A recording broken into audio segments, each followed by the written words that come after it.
আসসালামু আলাইকুম প্রিয় দর্শক, আপনাকে আমাদের অনুষ্ঠানে স্বাগত জানাচ্ছি। রাশিয়ার প্রেসিডেন্ট ভ্লাদিমির পুতিন নয়াদিল্লি ছেড়ে দেশের পথে রওনা দেওয়ার প্রায় সঙ্গে সঙ্গে আমেরিকা থেকে এক ঝাঁক প্রতিনিধি ছুটে এলেন ভারতে বাণিজ্য শুল্কের আলোচনা চূড়ান্ত করতে। শুনতে পাচ্ছি যেসব বিষয়ে এতদিন সিদ্ধান্তে পৌঁছানো যাচ্ছিল না, পুতিনের ভারত সফরের পর সেই বিষয়গুলো নিয়ে আর দেরি করতে চায়নি আমেরিকা, সেগুলো চূড়ান্ত হয়ে গেছে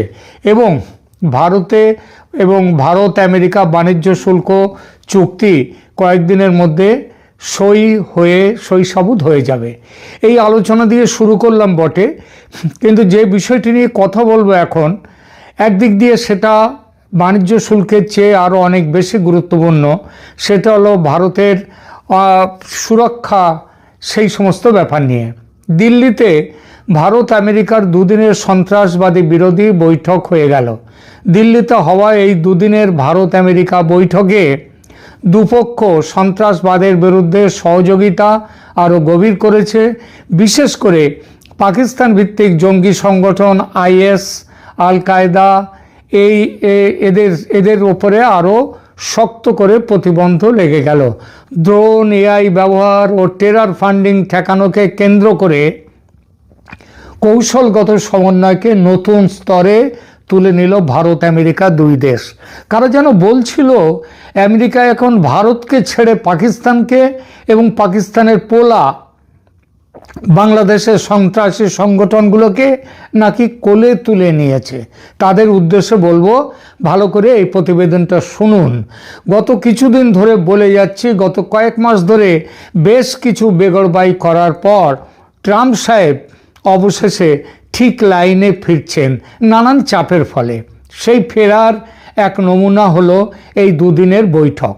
পাকিস্তানে ও বাংলাদেশে সন্ত্রাসবাদের চাষ করে যারা, ভারতকে টুকরো টুকরো করার স্বপ্ন দেখছিল যারা, তারা ভালো করে আমার এখনকার এই প্রতিবেদনটি শুনবেন। নয়াদিল্লির এই বৈঠক মূলত দুইটি প্ল্যাটফর্ম মিলে অনুষ্ঠিত হয়।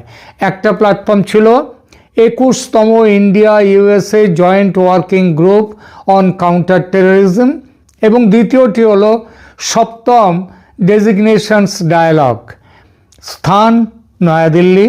দুদিন ধরে প্রযুক্তিগত ও কর্মপর্যায়ের আলোচনার পর 6 ডিসেম্বর দুই দেশ যৌথ বিবৃতি প্রকাশ করে।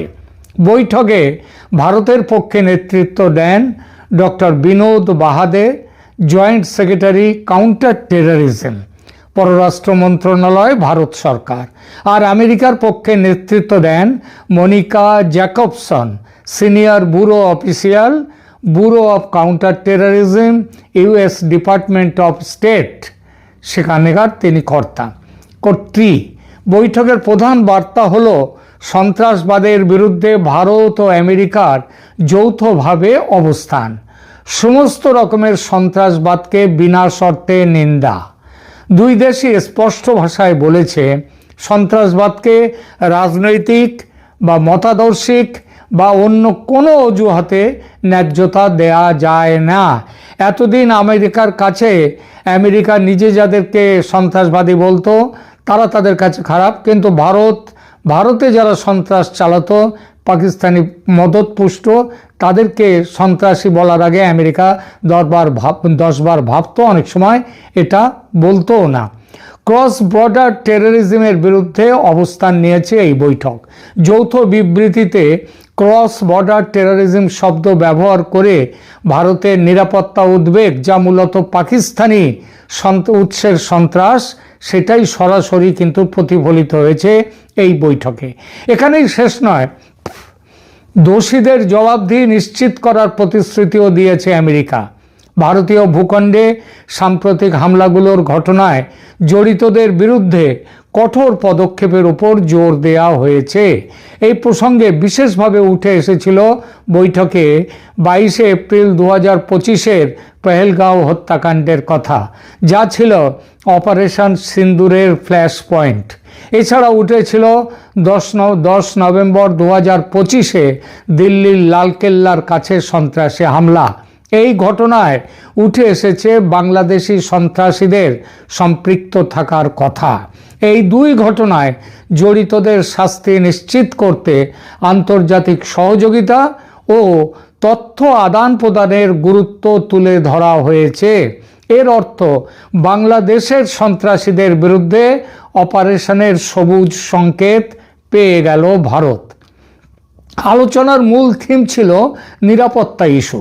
বৈঠকে ট্র্যাডিশনাল এবং এমার্জিং দুই ধরনের হুমকি নিয়েই আলোচনা হয়।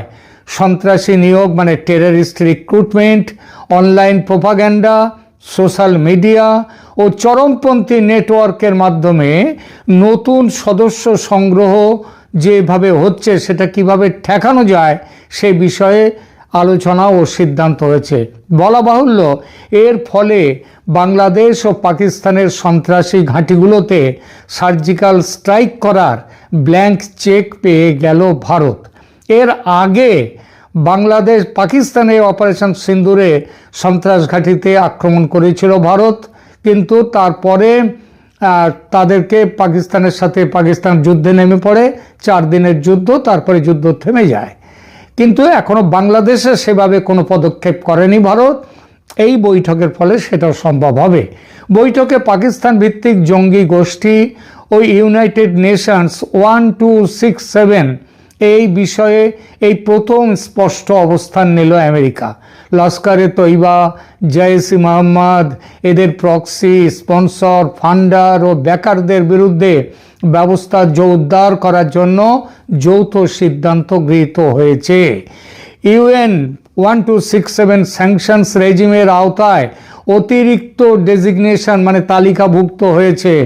গ্লোবাল অ্যাসেট তাদের ফ্রিজ করা হবে, মানে যেখানে সারা পৃথিবীতে তাদের সম্পদ আছে সেগুলো জব্দ করা হবে। তাদের ভ্রমণ নিষেধাজ্ঞা দেওয়া হবে। আর্মস এম্বার্গো অর্থাৎ অস্ত্র সরবরাহ নিষেধ করা হবে।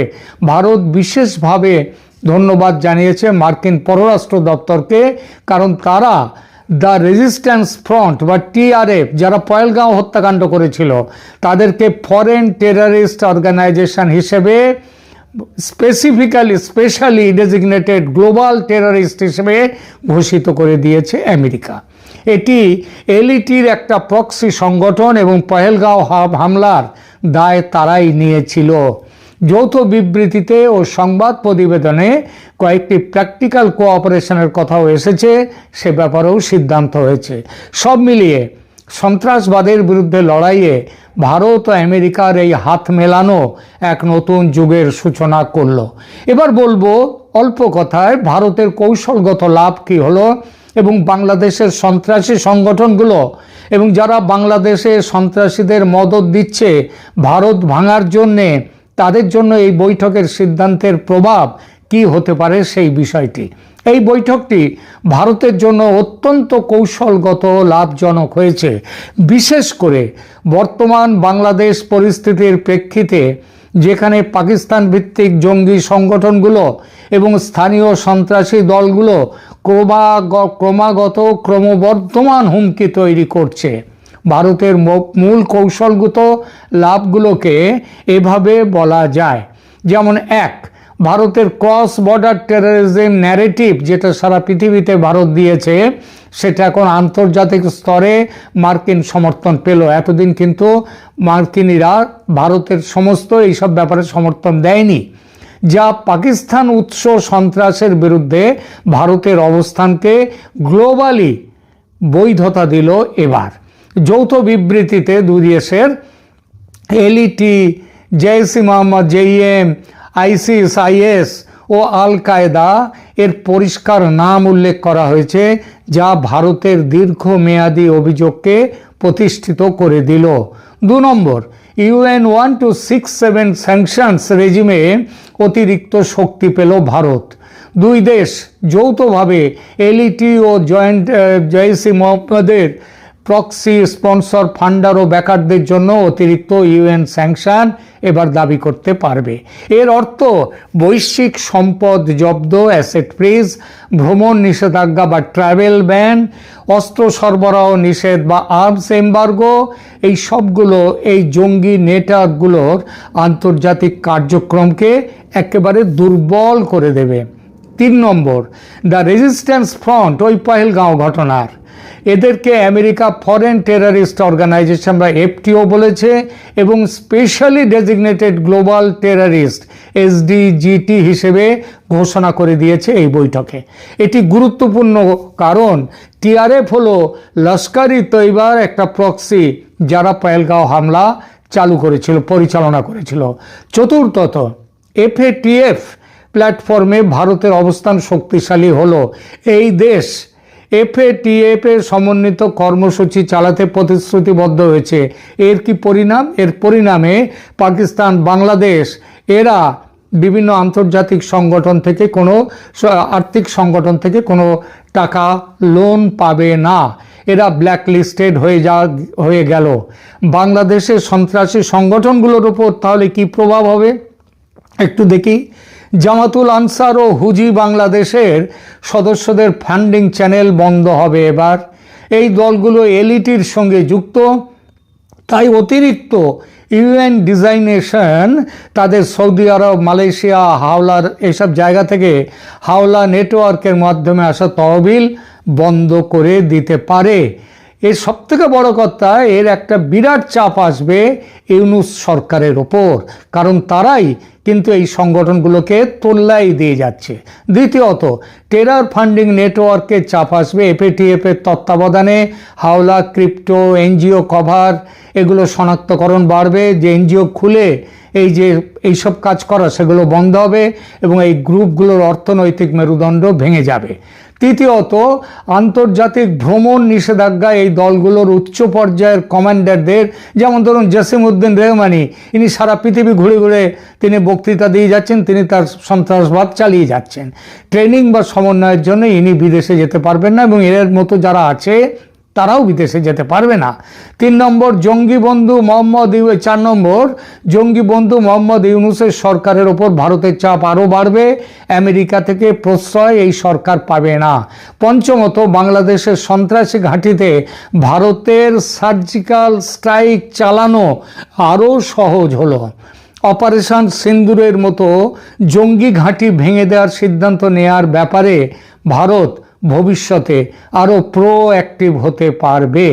সব মিলিয়ে ইউনূসের মদতে বাংলাদেশে জঙ্গিবাদ ও সন্ত্রাসবাদের যে চাষ শুরু হয়েছিল পাকিস্তানের আইএসআই এর তত্ত্বাবধানে, সেটা বিপুলভাবে বাধাগ্রস্ত হলো। এমনিতেই রাশিয়া ভারতের পাশে, এবার সব বুঝে আমেরিকাও এসে দাঁড়াতে বাধ্য হলো ভারতের পাশে। তাহলে বুঝতেই পারছেন কি হবে, ভারত কোন জায়গায় উঠে গেল। এখনকার মতো এখানেই রাখছি, ধন্যবাদ।